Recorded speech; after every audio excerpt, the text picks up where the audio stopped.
Ladies and gentlemen, this is Joe's Video Games. You can see all of our arcade games at lionsarcade.com. We are back with another video of a cool classic.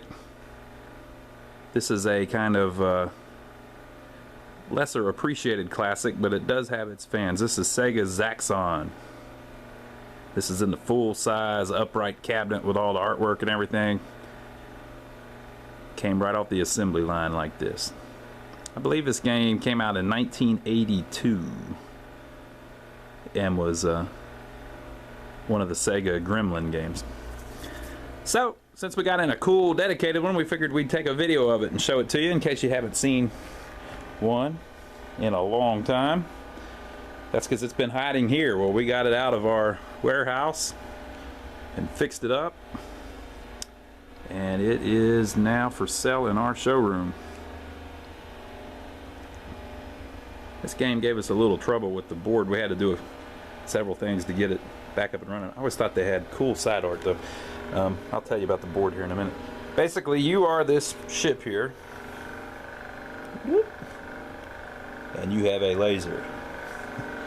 And that is an enemy asteroid. So on the asteroid they have built a city, and the enemy, his name is Zaxxon. And so Zaxxon, if you look on the side art's actually pretty cool. That's Zaxxon.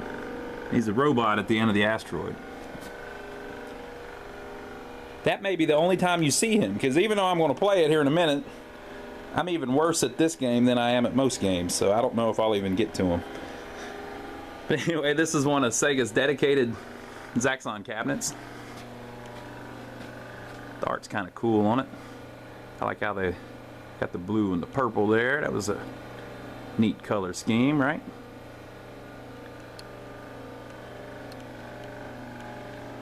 There's the control panel in good shape. It's got a little bit of a rip over here.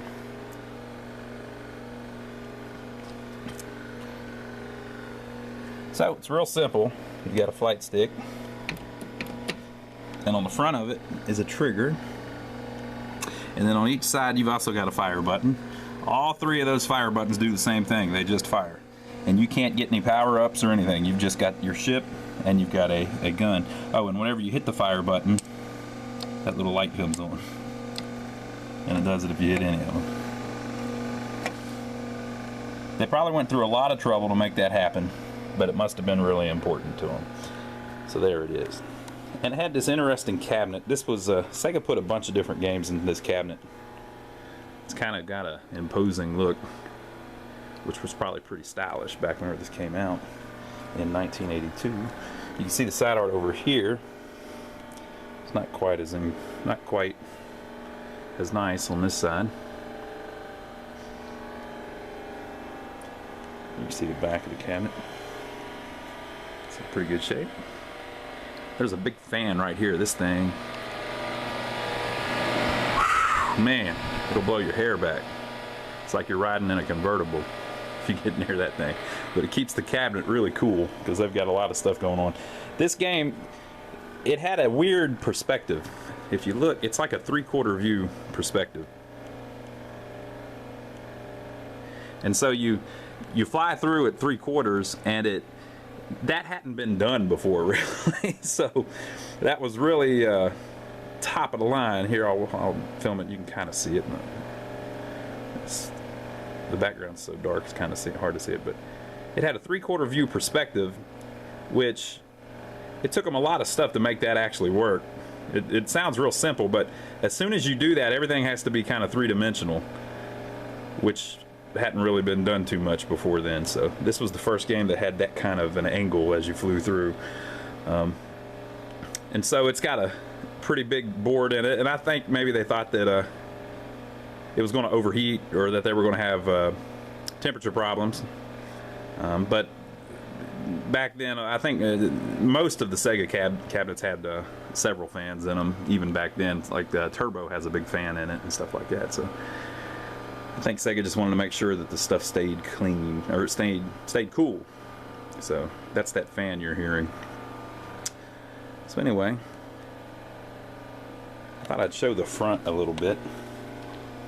Now, this one's wood grain,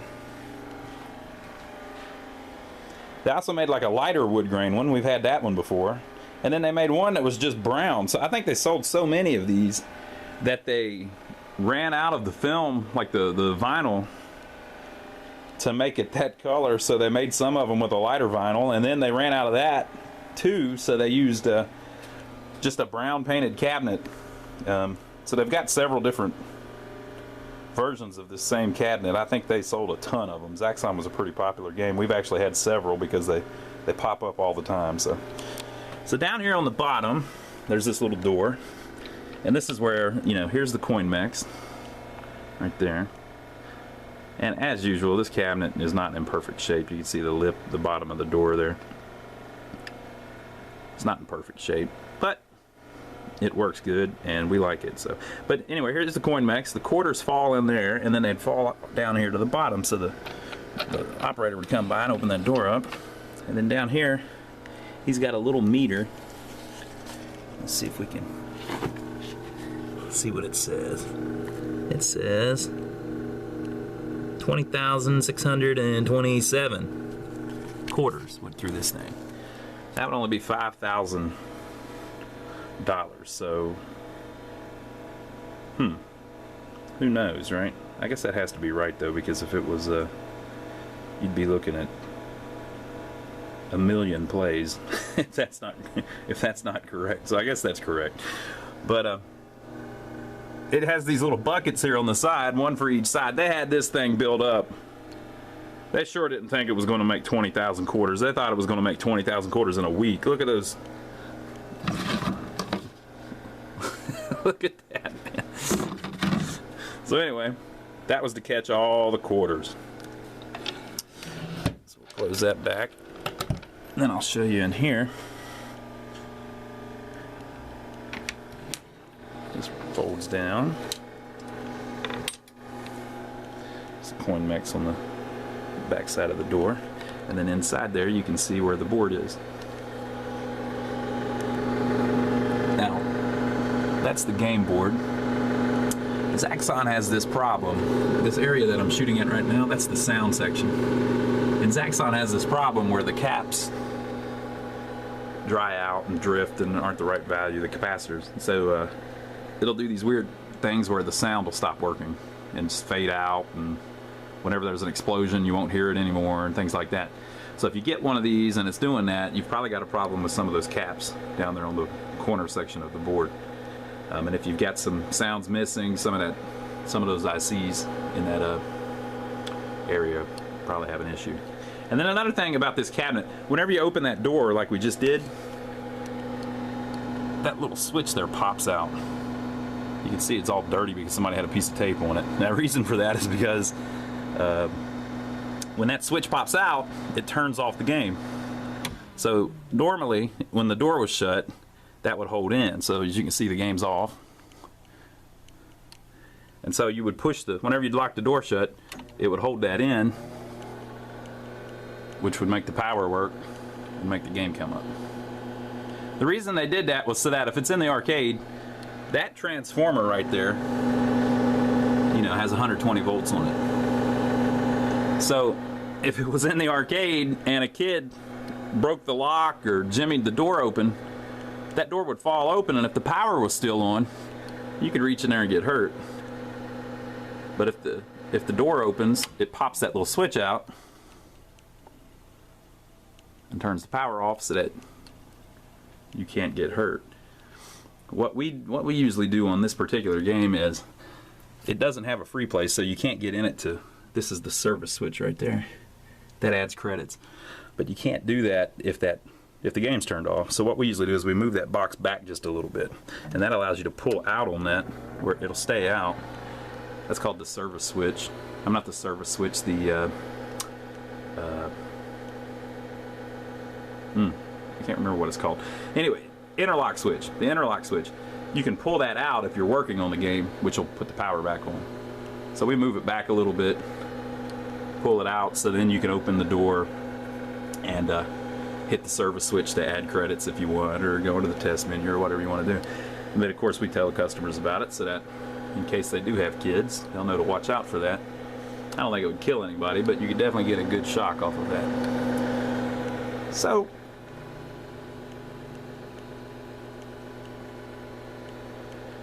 there you have it. What I'll do is I'll go get a tripod and I'll come back and I'll play it a little bit.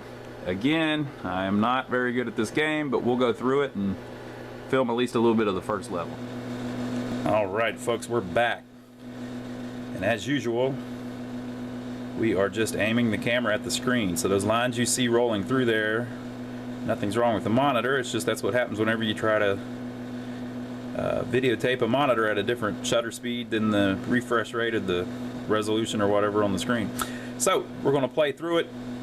This game had really cool sounds, and so it's really important whenever you fix one of these that you get all the sounds working right. So we think we've got all the sounds working good, so you be the judge. But I'll play through a little bit.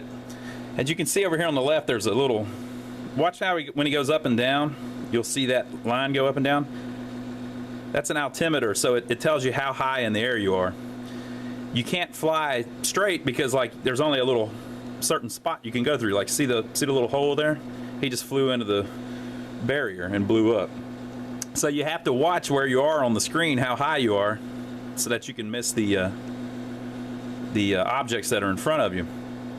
You can't stay up at the top all the time and fly over everything because Zaxxon, which remembers the bad guy on the planet, Zaxxon will shoot a missile at you, like a homing missile that comes up and is really hard to get away from. So you have to try to stay low a lot of the time, and also you'll run out of gas. You see down at the bottom your fuel meter. Well, the only way to replenish your fuel meter is to shoot the little fuel tanks. You'll see one. See there, that one just flew by. There's even some in the space part.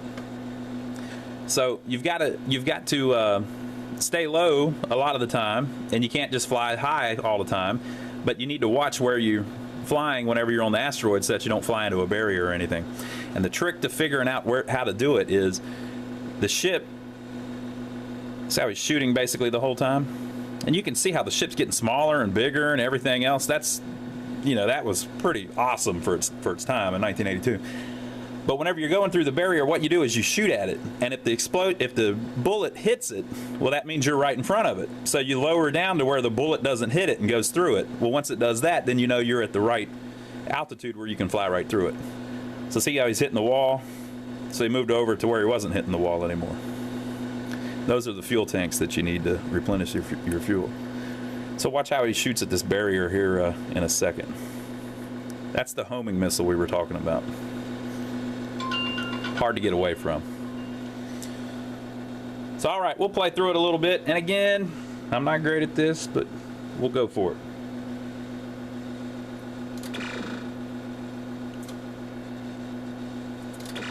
I'm actually going to turn it up a little bit so we can hear it better.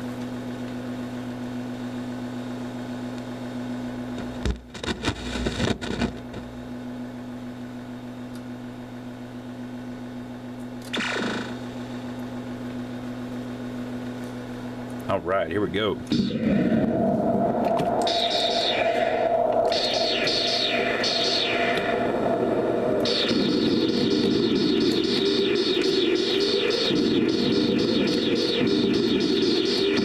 You gotta watch the fires too.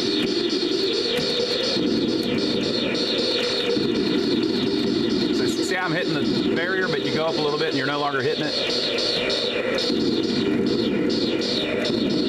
See, I'm hitting the wall, but you go up until you're not hitting it.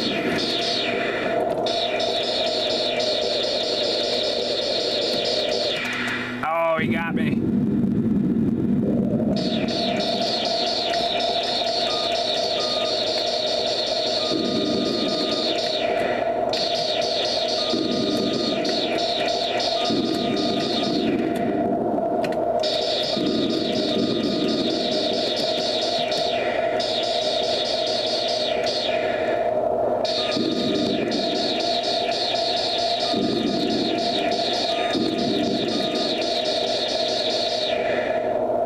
Back to the asteroids. This part has a lot more barriers.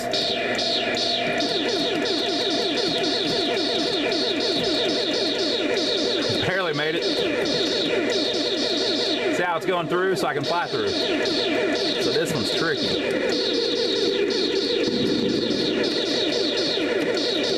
Oh. it's shooting through. Oh, I'm almost out of fuel.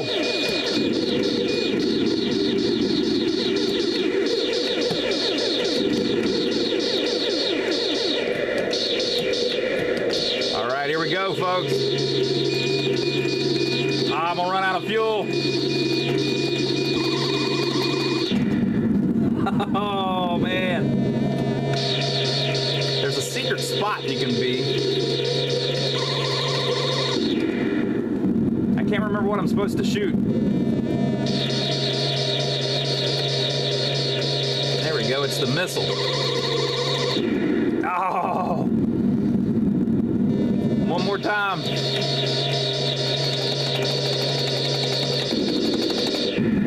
I got him.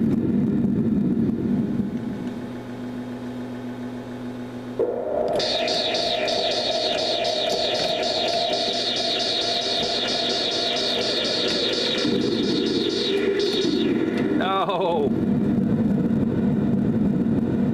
All right, well, there we go. That's Zaxxon. A lot of people have probably played this already. I just figured I'd play through it a little bit to show you what it looks like and sounds like on the original cabinet. If you want to see all the games we've got available for sale right now, you can go to lionsarcade.com. By the time you see this video, this game may already be sold, so we might have another one in by then, or if we don't, maybe we've got something else you're interested in. But subscribe to our channel here on YouTube too, and you can see all of our videos. We're going to be filming all kinds of stuff like this. Every time we get in a cool game like this that is unique, we'll film a little video of it. See you soon.